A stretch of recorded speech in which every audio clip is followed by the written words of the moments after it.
नमस्कार, मैं अखिलेश स्वागत करता हूं आपका आपके अपने YouTube चैनल में। तो आज हम लोग जिस टॉपिक पे बात करेंगे, कल उसका एक पार्ट मैं अपलोड कर चुका हूं। हिंदी की हम लोग बात कर रहे हैं। तो हिंदी में मैंने शुरू किया है काल से। पहला टॉपिक जो हमारा स्टार्ट हुआ है वो काल, और काल का एक पार्ट मैं अपलोड कर चुका हूँ। ठीक है, उसी के आगे मैं सेकेंड पार्ट पर आज बात करूँगा। उसमें क्या क्या बातें होंगी अभी हम आगे देखेंगे, लेकिन उससे पहले मैं एक चीज़ आपको बता दूँ कि मेरी जो ऑफलाइन क्लासेस हैं वो बाराबंकी में चलती हैं। ठीक है, तो अभी आज रिजल्ट आया है, जैसा आप सबको पता चल गया होगा जिन्होंने एग्ज़ाम दिया होगा। लोअर पीसीएस का रिजल्ट आया है, और मुझे 2 बच्चों का अभी फ़ोन आ चुका है कि उनका लोअर पीसीएस जो है वो प्री एग्ज़ाम जो है वो क्रैक हो गया है। और बहुत बहुत बधाई जिनका क्रैक हुआ है, आलोक और माइकल, 2 बच्चे हैं मेरे। ये दोनों बहुत मेहनती बच्चे हैं, तो आप दोनों को बहुत बहुत बधाई।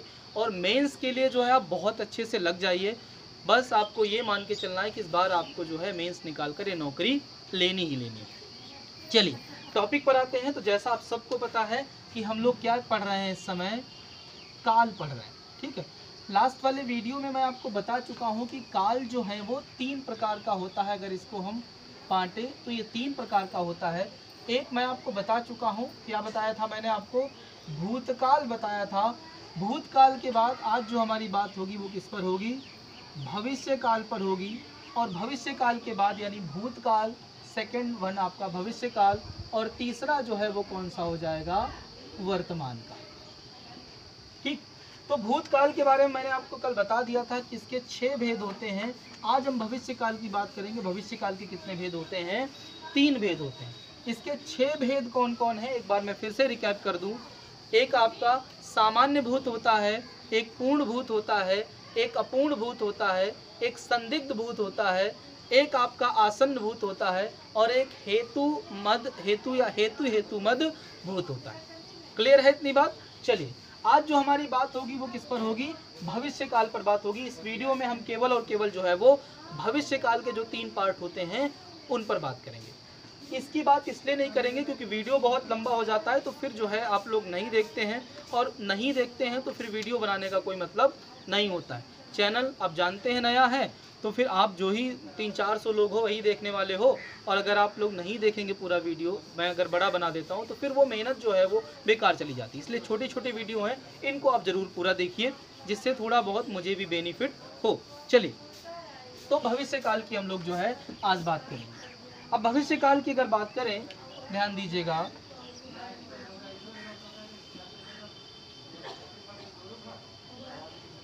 भविष्य काल की अगर बात करें तो मैं आपको बता चुका हूं इसके भेद कितने होते हैं, 3 भेद होते हैं। ठीक है, ये 3 भेद इसके होते हैं, मैंने आपको बताया था। एक भेद जो इसका होता है, मैं जरा पानी पी लेता हूं, धीरे बात करो। ठीक है, 3 भेद इसके होते हैं, जरा 1 मिनट रुक जाइए।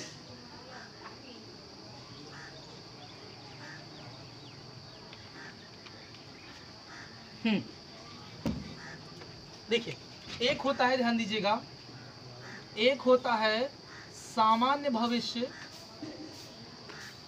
एक होता है संभाव्य भविष्य, और एक होता है आपका हेतु मद भविष्य। हेतु मद भविष्य, याद रखिए ये 3 प्रकार का जो है क्या होता है, यानी अगर हम भेद की बात करें तो भविष्य काल में जो है वो 3 भेद होते हैं, सामान्य भविष्य, संभाव्य भविष्य और हेतु मद भविष्य। ठीक है, तो इन्हीं पर हमको चर्चा करनी है। और सबसे पहले हम किसकी बात करेंगे, सामान्य भविष्य की बात करेंगे। तो सामान्य भविष्य की अगर हम बात करें तो समझिएगा इसमें क्या होता है, परिभाषा की बात करें तो भविष्य काल में कार्य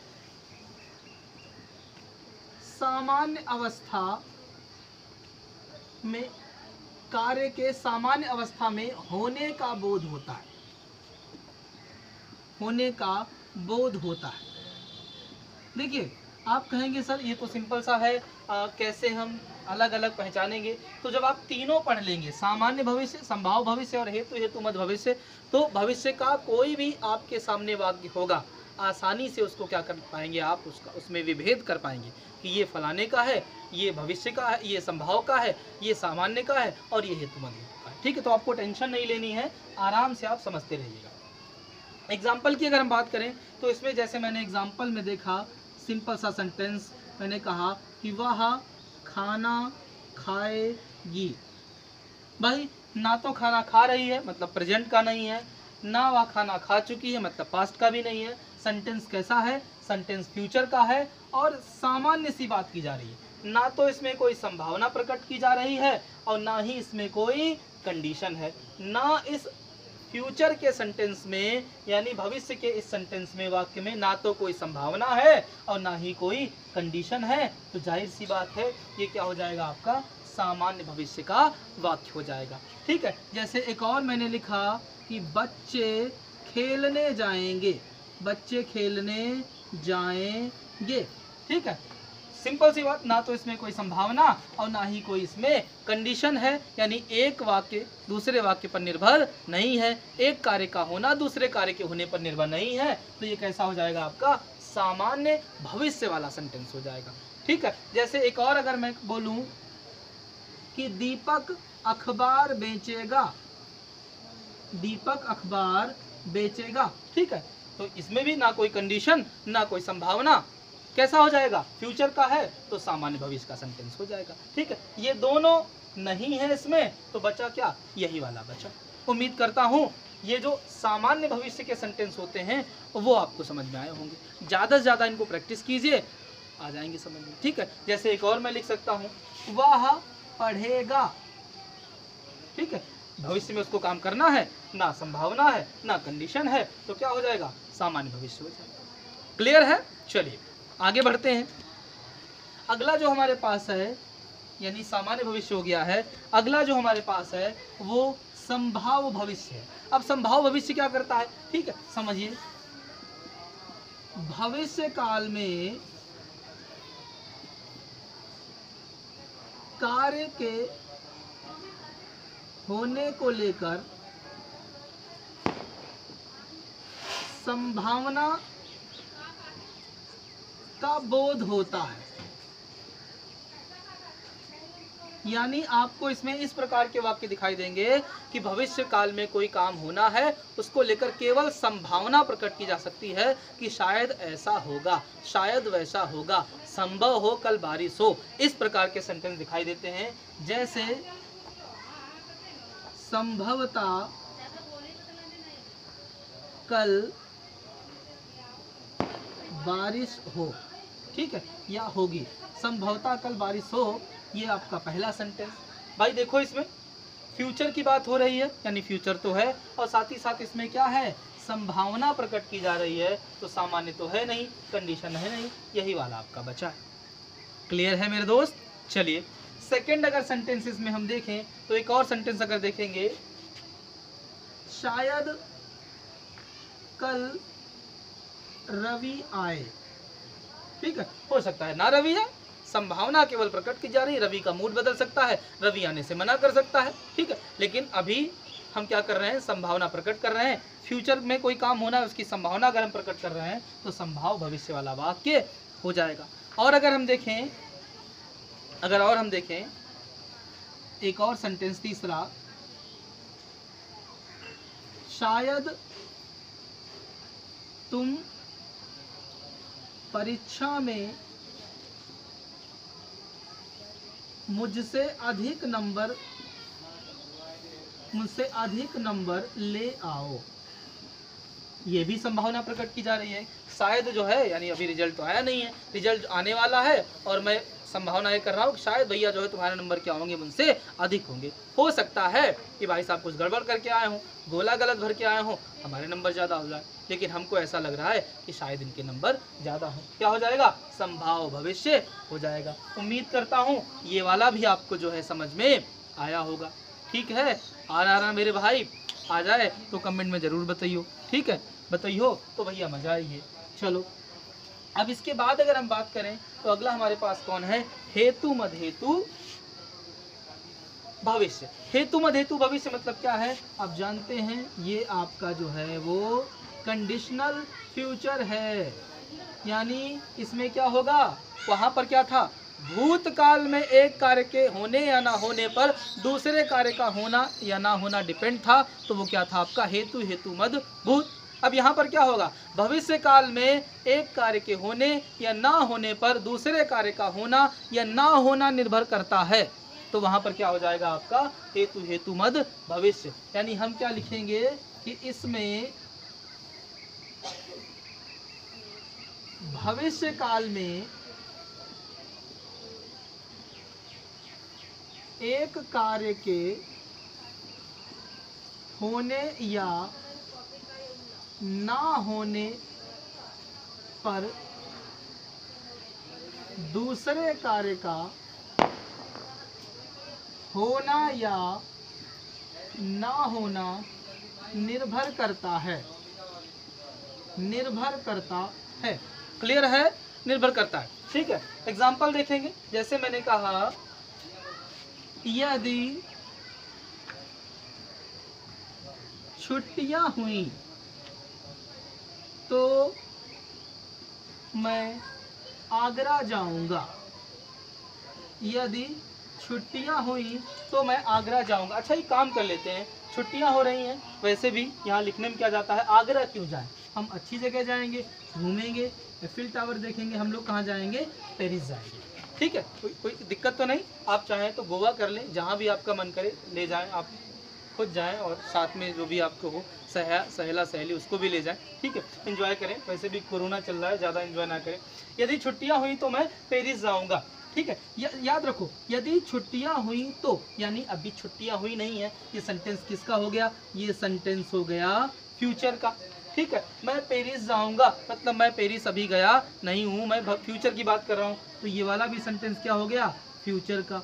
और फ्यूचर का सेंटेंस है और साथ ही साथ कंडीशन भी है। यदि छुट्टियां हुई, कंडीशन ये है, तभी मैं कहाँ जाऊंगा, पेरिस जाऊंगा। तो कंडीशनल सेंटेंस है और फ्यूचर का है, तो क्या हो जाएगा भाई साहब, ये आपका हेतु, हेतु मद भविष्य वाला हो जाएगा कि नहीं हो जाएगा। क्लियर है ना, चलिए बहुत अच्छा। अब जैसे मैंने एक और लिखा कि वह आए तो मैं जाऊं। ठीक है, वह आए मतलब अभी आया नहीं है, फ्यूचर की बात कर रहा है, तो क्या हो गया, फ्यूचर वाला हो गया। तो मैं जाऊं मतलब मैं गया नहीं हूँ, फ्यूचर में जाने की बात कर रहा हूँ, तो ये भी आपका फ्यूचर हो गया। ये होगा तो ये वाला काम होगा, ये आने वाला काम होगा तो फिर ये जाने वाला काम होगा। कंडीशन है, ठीक है, कंडीशन है और भविष्य भी है, तो हेतु मद हेतु भविष्य होगा। यदि वह मेहनत करेगा तो पास हो जाएगा।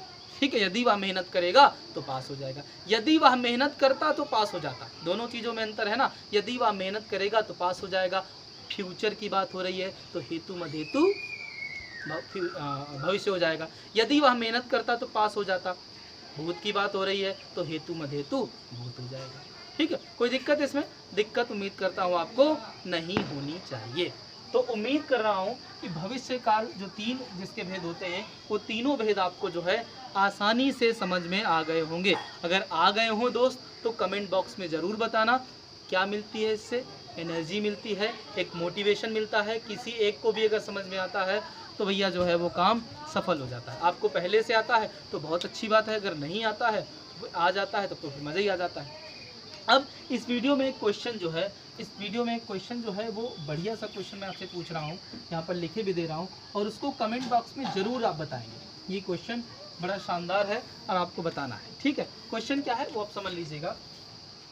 हमारा एशिया जो है वो कई सारे पार्टों में बटा हुआ है, तो एक इसका हिस्सा है क्वेश्चन नंबर, ये मैं डाले दे रहा हूँ, एक ही क्वेश्चन पूछता हूँ। दक्षिण पूर्व एशिया का एकमात्र स्थलबद्ध, स्थलबद्ध का मतलब होता है लैंड लॉक। ठीक है, स्थलबद्ध देश का नाम बताएं। ठीक है, देश का नाम बताएं। ये छोटा सा क्वेश्चन है लेकिन इतने में मैं आपको छोड़ूंगा नहीं।